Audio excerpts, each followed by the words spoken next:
कैसे हैं आप लोग। गाइस आशा करते हैं कि आप लोग अच्छे होंगे। तो थोड़ा सर्दी के कारण गला दब गया है, लेकिन हाल फिलहाल में बहुत ज़्यादा सुनने में आया है कि जीडीएस का जॉब को, जो कि अभी तक 4 या मैक्सिमम टू मैक्सिमम 5 घंटे तक था, उसको बढ़ाकर 8 घंटे कर दिया गया है। तो गाइस सबसे पहले जानेंगे कि वो सच्चाई क्या है, ऊपर से कि जीडीएस का नया वैकेंसी कब आने वाला है। वैकेंसी आएगा तो उसका भरने का फर्स्ट डेट, नोटिफिकेशन कब आएगा, भरने का लास्ट डेट क्या रहेगा, कितने पदों पर भर्ती आ सकती है, वो सब जानेंगे।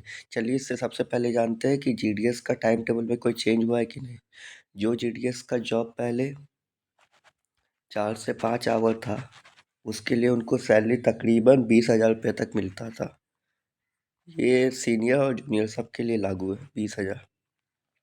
लेकिन अब मान लीजिए अगर 8 घंटे हो जाता है तो उनका सैलरी सीधा सीधी 35,000 प्लस हो जाएगा। ये सातवां वेतन आयोग के हिसाब से बता रहेगा इस, नहीं तो 8वां वेतन आयोग में तो और बढ़ेगा। तो सबसे पहले वो देख लेते हैं गाइस। ये लेटर आया है। हाँ,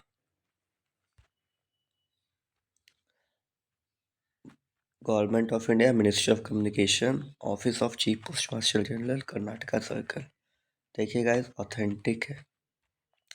इसमें सब्जेक्ट दिया हुआ है revision of business hours as per post office rules and regulations 2024। Letter number दिया है वो क्या, this is regarding revision of business hours as per Post Office Rules 2024 and Post Office Regulations 2024। Business hours, ये देखिए ये अभी हम लोग का मेन काम का है। Business hour first, the business hours in the post office during which business is transacted with the public be as under on normal weekdays including Saturdays which are not holidays for the post offices of the or the government holidays। तो guys यहाँ पे सीधा सीधा साफ साफ लिखा हुआ है फॉर रेफरेंस एंड क्वारी। अगर आपको किसी तरह का सवाल पूछना है या कोई मन में आपका सवाल चल रहा है तो उसको आप कैसे पूछ सकते हैं। तो इसका आंसर आया है during the entire working hours of the office. हाँ, जब भी ऑफिस खुला है आप जाकर पूछ सकते हैं, आपका जो भी क्वारी है या रेफरेंस है। उसके बाद सेकेंड नंबर पे counter services including booking and posting of items, premium collection of insurance premiums, वो 6 घंटे तक। हाँ गाइज ये भी ठीक है, क्योंकि ऐसे तो कहने के लिए खुला रहता है पोस्ट ऑफिस 8 घंटे तक, 8 से 8.5 घंटा, लेकिन उसमें 6 घंटा ही काम होता है, 6 आवर वर्क होता है। और बाकी 1.5 से जो 2 घंटा बचता है उसमें कैलकुलेशन वगैरह हिसाब किताब किया जाता है कि कितना पॉलिसीज भी ये हुआ, कितना जमा हुआ, कितना निकासी हुआ, उसके बाद उसका रिपोर्ट बनाकर भेजना पड़ता है आगे। तो उसके लिए 6 आवर्स ठीक है। फिर money remittance, electric money order, Indian postal order etcetera, ये भी गाइस जितना देर तक ये खुला रहेगा उतना देर तक ये भी। सेविंग्स बैंक का काम आपका चलते रहेगा। और अगर 6 आवर्स ऐसे तो लिखा हुआ है, और अगर मान लीजिए 7 to 8 आवर्स में भी जाते हैं तो ये वाला काम आपका हो जाता है। सेविंग्स बैंक का लगातार होता है। अब इसमें गाइस ध्यान देने वाला बात है कि यहाँ पे अभी जो बिजनेस आवर्स है और ये सब जो दिया हुआ है, ये प्रॉपर पोस्ट ऑफिस का स्टाफ के लिए दिया गया है, क्योंकि यहाँ 6 आवर्स तो वर्क ही दिखा है, हिसाब का अलग से 2 घंटा, 8 घंटा। तो जीडीएस के बारे में शायद आगे हो सकता है। हाँ देख लीजिए सेकंड नंबर, सेकंड यही तो लिखा हुआ है large post offices shall be kept open for a maximum period of 5 hours in a day। Maximum 5 hours. अब बहुत सारों का सवाल होगा कि जिसका 4 घंटा ड्यूटी है उसको भी 5 घंटा ऑफिस ओपन करना होगा। तो नहीं गाइस, आपको जिस हिसाब से सैलरी वेतन आपका मिलता है उस हिसाब से, अगर आप लेवल 1 के बीपीएम या ए बीपीएम है तो आपको 4 घंटे ही रखना है। अगर आपका लेवल 2 हो जाता है, लेवल 2 इसका मतलब होता है कि बेसिक आपका बढ़ जाता है, तभी आपको 5 आवर का ड्यूटी करना है। इस और अगर नहीं है तो आपको 5 आवर का ड्यूटी नहीं करना, आपको 4 आवर का ही ड्यूटी करना है। 10 से 11, 11 से 12, 12 से 1, 1 से 2, 2 बजे आपको बंद करके चले जाना है। और जिनका लेवल 2 है वो 3 बजे तक, उससे पहले बंद ना ही करे तो ठीक रहेगा।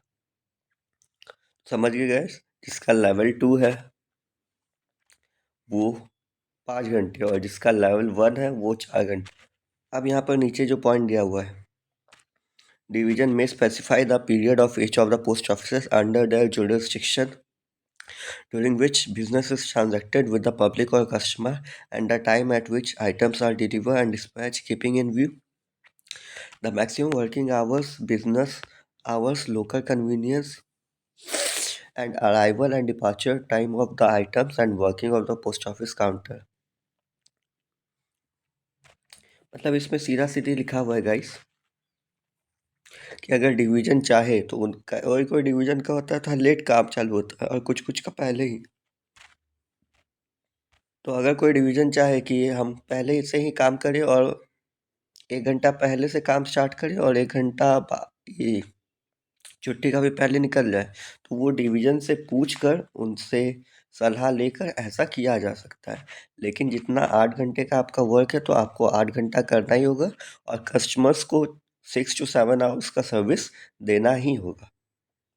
इतना नेसेसरी है, इतना होना ही चाहिए। उसके बाद डिवीजन में भी नेसेसरी मतलब कि डिवीजन के पास ये ताकत होता है कि वो लोग अपना बिजनेस आवर्स या कुछ भी चेंज कर सकते हैं, अवेलेबिलिटी बढ़ा सकते हैं, मैक्सिमम ट्रांजैक्शन कर सकते हैं, सैटरडे को ओपन होना ही चाहिए, ये सब कर सकते हैं। और इवनिंग पोस्ट ऑफिसेस के बारे में दिया गया है कि बहुत सा पोस्ट ऑफिस शाम को खुलते हैं। Evening post offices was once shaped to attract youngsters for transacting in post offices. Regions are requested to explore such post offices where change from the routine timings will be conductive. मतलब division को कहा गया है कि थोड़ा youth का attraction बढ़ाने के लिए कि यूथ पोस्ट ऑफिस में से अपना कारोबार करे, यूथ को बढ़ाने के लिए। तो वो अपना कुछ कुछ पोस्ट ऑफिस को सेलेक्ट करके उनको शाम का, इवनिंग का टाइम में भी रखा जा सकता है कि आपको सीधा मतलब ये मेनली है कि आपका काम होना चाहिए। अब वो सुबह हो शाम हो उससे ज़्यादा फ़र्क नहीं पड़ता है, बस काम होना चाहिए। तो यूथ और यंगस्टर्स जो है वो इसको देख के थोड़ा अपना तरफ अट्रैक्ट हो, इसी कारण से शाम को भी खोला जा सकता है। बस यही तक लेटर था। तो आप लोग जो देख रहे हैं कि 8 घंटा ड्यूटी हुआ है, ऐसा कुछ नहीं हुआ है गाइस, नॉर्मल अपना सब कुछ चल रही है। उसके बाद सेकंड है कि वैकेंसी कब से आने वाला है और नोटिफिकेशन कब आएगा। तो गाइस जैसा कि आप लोग जानते हैं एक बीच में लेटर वायरल हुआ था, उसके हिसाब से 29 जनवरी, आज तो 27 जनवरी हो गया, परसों 29 जनवरी को नोटिफिकेशन आ जाएगा 2025। आपका जो फॉर्म ओपनिंग है वो तकरीबन 1 फरवरी से हो जाएगा और 20 दिन रहता है, तो तकरीबन 21 से 22 तारीख तक आपका चलेगा। उसके बाद 2 दिन करेक्शन, करेक्शन के बाद 2 दिन हो गया तो 24 तक। उसके बाद तकरीबन 10 दिन, जो अभी तक ट्रेंड चल रहा है उस हिसाब से 10 दिन लग जाता है रिज़ल्ट आने में। तो पहला जो आपका है 4 से 5 मार्च को पहला मेरिट लिस्ट निकलेगा और उस हिसाब से फिर डॉक्यूमेंट वेरिफिकेशन और डीवी वगैरह होगा। तो गाइस इसके लिए टेंशन नहीं लेना है, यही सब रूटीन है। 29 को नोटिफिकेशन आएगा, 1 से तकरीबन 21-22 तक भराएगा, फिर 23-24 तक आपका करेक्शन होगा, कुछ गलती हो गया है तो। और उसके बाद 24 से लेके 10 दिन लगता है, 4 से लेकर 5 तक आपका फर्स्ट मेरिट लिस्ट निकल जाएगा। उसके बाद वही 15 से लेकर 20 दिन तक डॉक्यूमेंट वेरिफिकेशन चलेगा डिवीजन के द्वारा। और गाइस ये चीज़ ध्यान रखिएगा, इस बार डॉक्यूमेंट वेरिफिकेशन में और जीडीएस का रिक्रूटमेंट में नॉर्मलाइजेशन आएगा, तो उसके लिए आप लोग तैयार रहिए। और भी आगे जो भी अपडेट आएगा वो आपको देते रहेंगे। इसीलिए थैंक यू। चैनल को लाइक कर दीजिए, सब्सक्राइब कर दीजिए और शेयर भी कर दीजिएगा। Thank you.